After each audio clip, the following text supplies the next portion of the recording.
Hello, Manuel. So you are essentially the product release of the show with your Valkyrie from Exodus Digital, and we're very fortunate to be here first to speak to you. So tell me a little bit about the unit. I mean, it's here in person. Is this final production or is this pre-production? Where are we? Well, it's pre-production, so currently 5 of these exist, so I'm here at the show today to release it. The synth itself is feature complete. Now, I know there's been a lot of talk on the internet about the look and the feel of this, the orange panels, you know, things like that. All this is, you know, could be varied, but the actual synth itself is feature complete. It's operational, everything is working.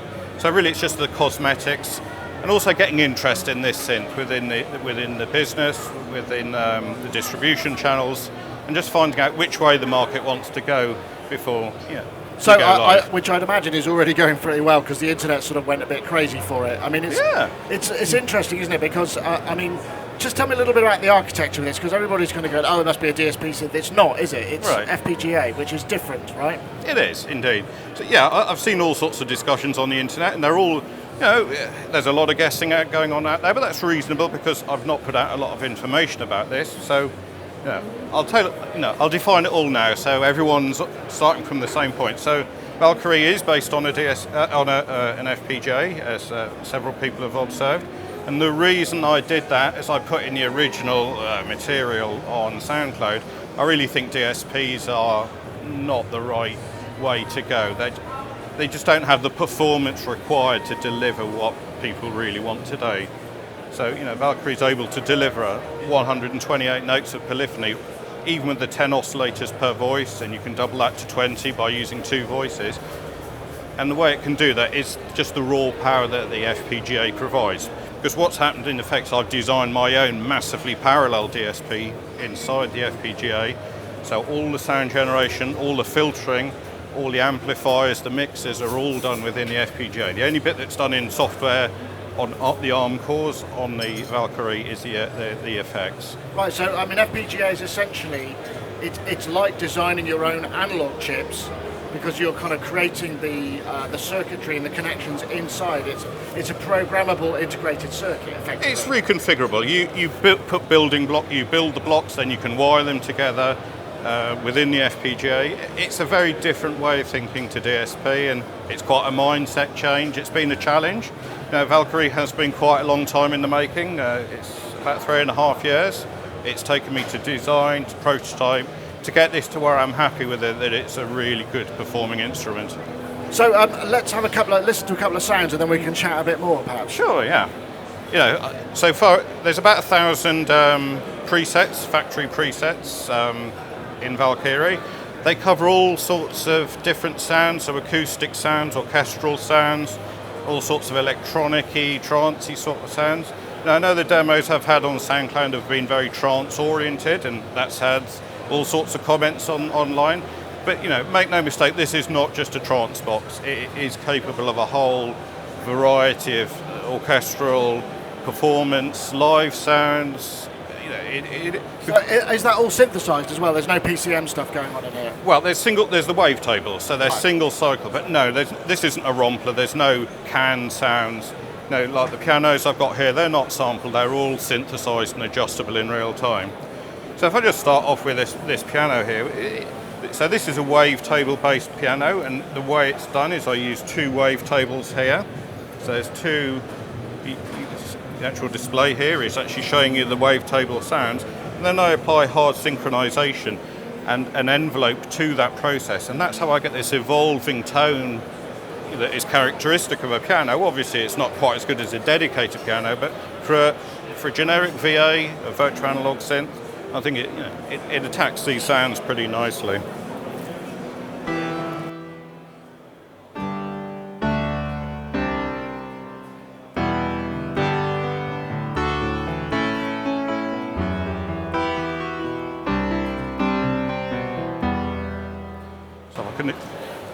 So I can easily start adjusting these wavetables. Then you can hear that I can adjust the sound of this piano however I would like.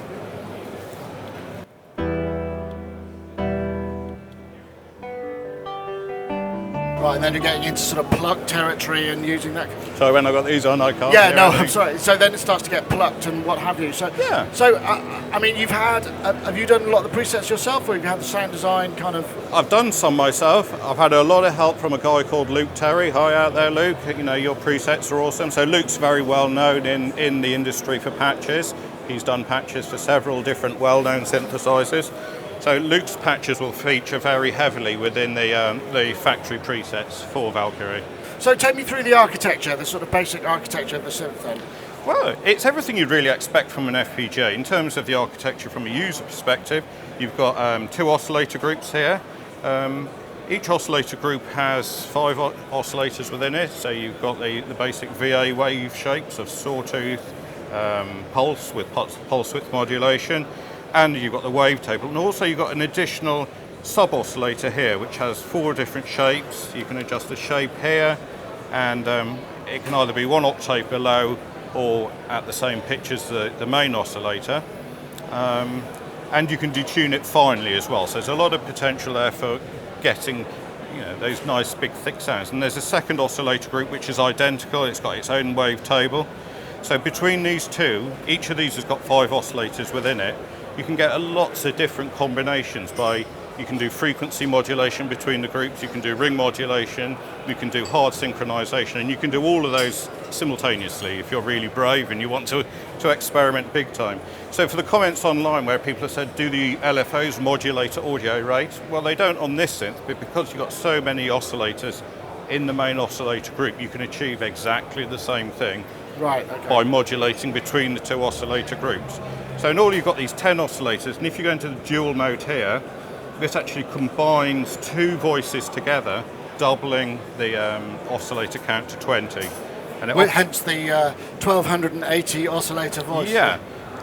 And I'm assuming you have a patch that has all 1280 oscillators stacked, have you? I mean, it would be. Well, you'd have to play a lot of notes. You can have up to 20 oscillators per note that you press. Right. So obviously, if you press a chord of 10 notes, I'm just thinking, can you unison all of them? No, it doesn't have a unison mode, and that was a deliberate design decision. You've got 20 oscillators here that you can double up, and there's another feature here where you can detune between the doubled up oscillator groups. And it's in true stereo. It is a mind-blowing effect. I can give you a demonstration a bit later, the difference that dual mode detune makes. Because there's so many oscillators, you just do not need to layer and stack with unison. Right, okay. Because the dual mode is in effect an intelligent unison. Not only is it just stacking them up, it's detuning them, it's panning them across the stereo field. So in effect, it's an intelligent layering tool. But you're not losing all your polyphony. Obviously, this is using 2 notes, but on other synthesizers where you have to put it up to like 4 or 5 on the unison to get that sound that you want. You're stealing voices. And you're stealing a lot of voices, not necessary on this. Nice, okay. So I guess filter types and models is probably where we should look at next. So a unique feature of Valkyrie is that the filters are again implemented in hardware. There's 1 per voice as standard. In dual mode you get 2 filters that can either be linked or independently programmed in parallel. So they're a very accurate modelling of the classic Moog ladder filter. You can have 12 or 24 decibels per octave, so 2 or 4 pole configurations. You can push the oscillator into self-oscillation by pushing up the resonance to max. And you can pan it right over the audio range. Because the filters are oversampled, you can sweep them all. And what's the resolution of the control? Do you use? All the controls are 8-bit, but for MIDI. But internally, everything is very high resolution. So when you use the mod mat to modulate across, you won't hear any stepping. So the oscillators are sub-cent in tuning, as are the filters. They're very precise. I guess we should have some more sounds. Sure. Everybody loves to hear the details, but they also love to hear the sounds too. Have you got something that would demonstrate some of that unison sound? That would be the dual mode. Right? As I say, there is no unison. Of course, that's what I mean. Yeah. This movie bass strings. This is as you can see here, it's a hypersaw patch. It's dual mode. So with this, we'll have the dualed up hypersaw with that'll be 12 oscillators within the hypersaw.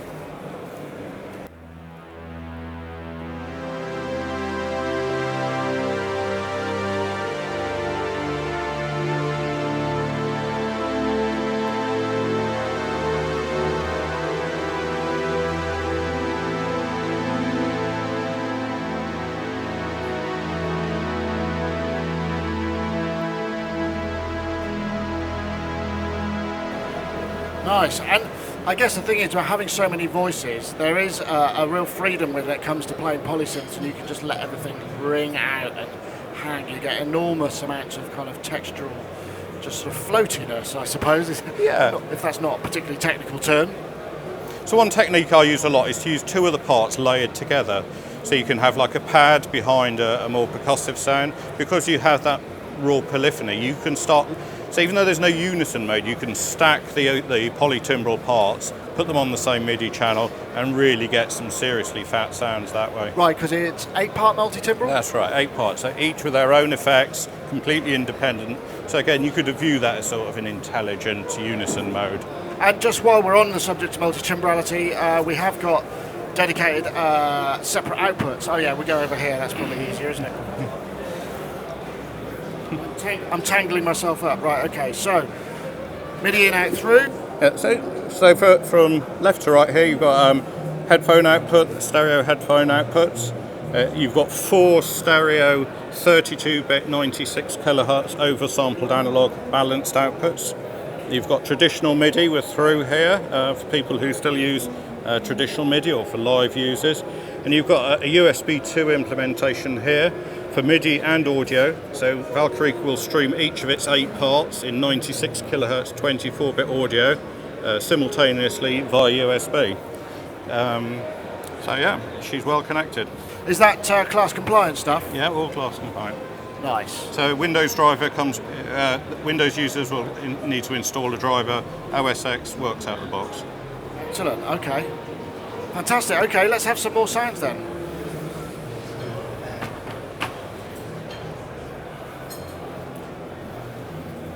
Okay, I'll just rattle through a few sounds. Yeah, great, thank you. Because I won't be able to hear you with these. No.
Okay, I've got a couple more questions. I mean, what's the, you know, what's your background? I mean, why did you make this? What did you feel there was a sort of, was there a calling in your life to make synthesizers? Definitely. Yeah, it's something I've always wanted to do since I was a kid.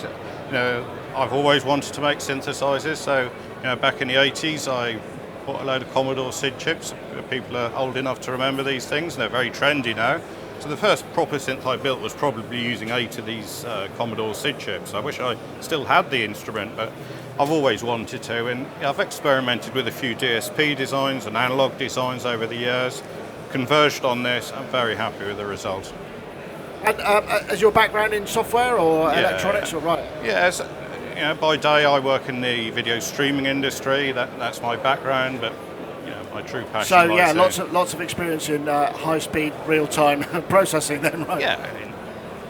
So where are we within the project? I mean, obviously this is early days. You've got how many prototypes built, and you're working on sort of getting distribution and setting a market price, Indeed, yeah. which everybody's going to want to know what you're aiming for. Is that something you'll be able to tell us?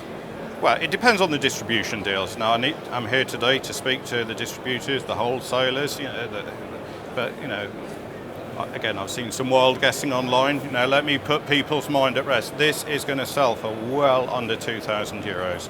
Now, I can't reveal an exact price yet because I don't know the distribution deals, but all these wild figures I've seen are 4,000, 5,000, well under €2,000. That's as best as I can get on a figure at the moment. Okay, great. And what do you think in terms of when's it going to be in the markets? I mean, obviously it depends on the orders and things, but when would you like to see it produced by? I'd like to see it in the retail channel, certainly within Europe, Q3 this year. Oh, right, so that close, right, Yeah. okay. And I guess the thing is about FPGAs is you can essentially turn it, whatever you've got in there, you've got audio I/O, you've got all the other connectivity, you can kind of make it whatever you want. So I'm guessing this might not be the last we see, or the first we see of this whole sort of concept. Indeed, you guessed right. Now, one of the reasons I designed the synth like this with these extruded panels, I can slide this panel out, slide a new design in, and as you say, this is an audio platform. It's not just a synth, it's an audio platform. I can reconfigure that FPGA, I can slide in a new front panel with a completely different layout and design. So the same platform, completely different synthesizer, but with the same high quality analog outputs, MIDI, the USB delivery, the general chassis stays the same, and most of the boards with it internally. Wow, okay. So, and in terms of just the OS and that sort of things, I mean, all of that, I guess you can only get so far before the users start to go, oh, it'd be nice if. I mean, are you able to kind of add that kind of feature creep as you go? Will it be a user upgradable firmware, that sort of thing? Indeed. So the firmware is fully updatable, including the FPGA bit file. It is upgradable via USB using the editor application. So I can add new features, fix bugs. Obviously, there's always going to be bugs in any project. So it'll be a maintained project with firmware updates. I was just going to ask you also about the effects. What's the effects processing? How many effects per engine? What algorithms are you using? That sort of thing. Okay, so each part has an independent 9-module effects unit. So the order of the effects is fixed, but you can bypass them individually, and also you can bypass them per part as well. So you can use these analog outputs on the back as effect sends. If you want to use an outboard reverb, you can put a part on a given output, you can defeat the effects, all of them or some of them, so you can use outboard, best of breed, you can mix and match them how you like. So in terms of the actual effects, we've got a shelving EQ here.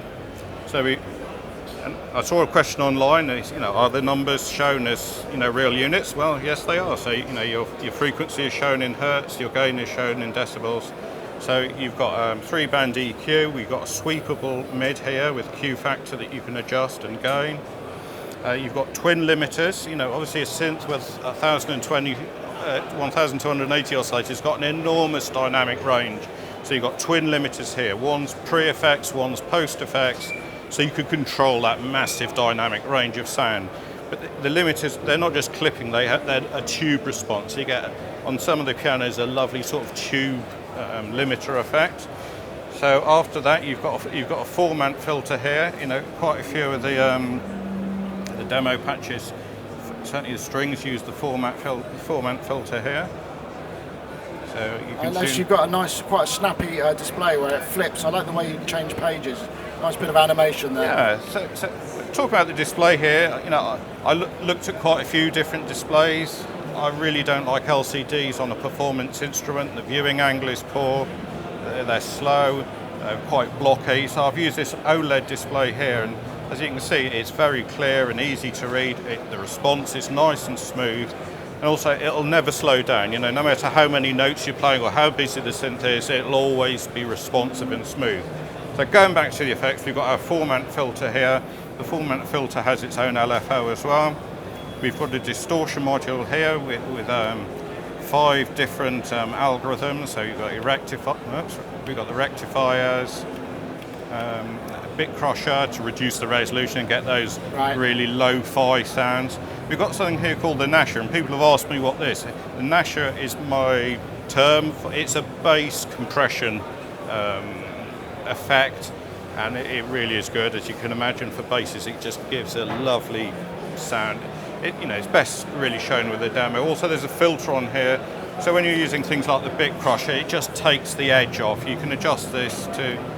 Okay, so you can just take the kind of fizz. It's not. It takes the fizz off while you still keep the crunchiness, if you get what I mean. Yeah. So after that, we've got a digital delay line. You've got up to 2.8 seconds of stereo DDL. You've got the feedback. It's got a ping pong mode. I'll go back to the distortion. I will almost certainly add quite a lot more algorithms to the distortion. At the moment there's 5. I will add a lot more. Right, and in these future. things you're creating your own DSP algorithms for these things. Yeah, so right. Indeed, yeah. Don't sit in front of the telly, you think up another one, and. Well, you experiment. This thing is iterative. There's no way really with signal processing you'll know what it sounds like till you try it. In fact, that's one of the hardest things about building a synth. You can come up with an idea, you can design it, but until you actually play it, until you've implemented the algorithms, you just don't know what it'll sound like, and that's the difficult. That's why it's taken so long. Right, I understand.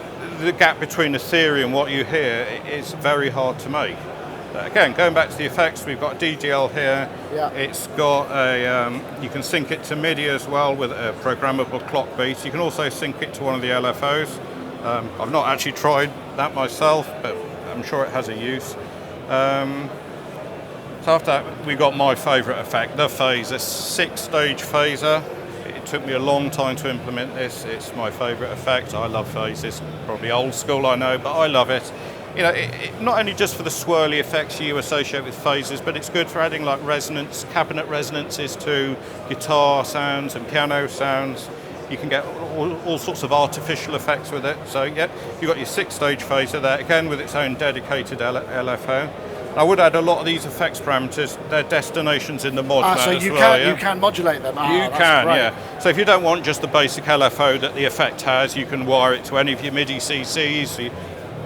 It's all wired in. And what's the mod matrix? And how many slots? So there's 6 slots on the mod matrix, each with 3 destinations, and pretty much any source can map to any destination. Right. There's a few constraints, but by and large, it's very flexible. Most of the effects are part of it. You've got a good selection of MIDI CC controllers that you can bring into the channel, and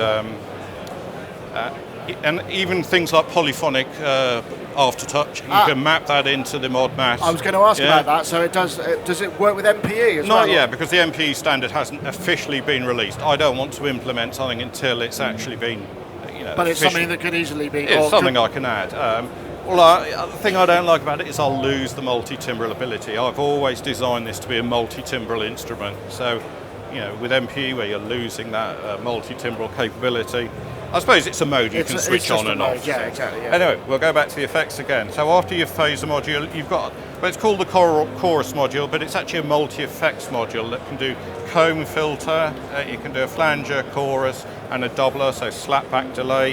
You've got all the things you'd expect here, the delay time, the feedback. It's got an LFO built in, and it's a mod mat destination. Then you've got a reverb module.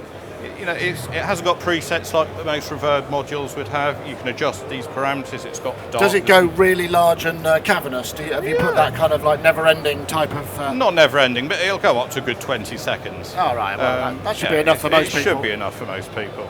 So that's the effects section in a nutshell. Excellent. Well, thank you very much, Manuel. It's been a real pleasure. I don't know if you can just flip us through a few more presets to play out, but sure. Wish you the best of luck with this. Thank you very much, Nick.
it's that just one more thing moment, isn't it? So what have we got here? So I'd just like to quickly add here that Valkyrie comes with a complete editor and librarian solution here, so you can manage all your patches. So it connects to Valkyrie via USB, so it's very quick and snappy. You can drag and drop your patches here as between your banks, organise them very quickly. You can load your patches into the editor here, and all the changes you make you'll hear in real time as you make them. So all of Valkyrie's parameters, and as you can see there's quite a lot of them. You can go through here and edit. And this, you were showing me earlier when you reconfigured the sort of top diagram. That's actually reconfiguring the chip inside. It is. So, when you put the different modes Valkyrie can operate in here, you select it here, you can see this architecture diagram changes. That's actually reconfiguring the synthesizer in a different way for a different way of generating sound.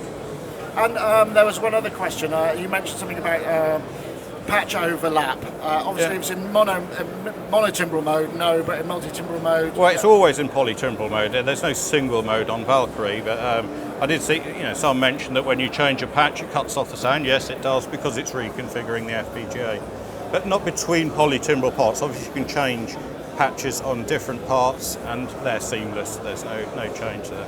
Right, interesting. And this is a Windows only at the moment? Well, this is built on the Rolly Juice library, which is cross-platform, so I will do a Mac build of it. Again, it's just an hours in the day issue at the moment. But yeah, Windows at the moment will be OS X in the near future. Great, thank you.